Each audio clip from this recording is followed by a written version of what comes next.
Okay, Mount Stupid Theorem. So, ano yung simpleng paliwanag nito? Yung mga tao na overconfident sa kanilang ginagawa o sa kanilang yung overconfident sila sa kanilang kung ano man yung ginagawa nila without significant expertise, no? Kumbaga, hindi porket ilang taon mo nang ginagawa yun, akala mo expert ka na, yun.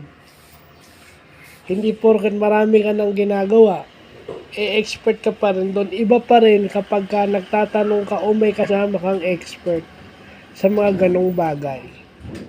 So kung halimbawang namimigay ka ng hearing aid o nag-aid ka para magkaroon ng hearing aid o prosthetic, dapat may kasama kang audiologist o yung katulad ng Audibly Hearing Aid Center, yung PBF o pagdating sa prosthetic kasi sila yung expert sa mga bagay na yan.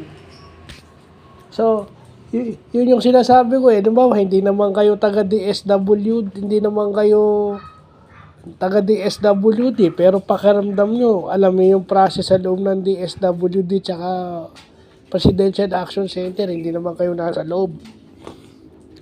Diba? So, yun yung tinatawag na Mount Stupid Theorem na dapat maging aware tayong lahat. So, ano yun, business psychology vlog na naman to. Sa psychology kasi yan.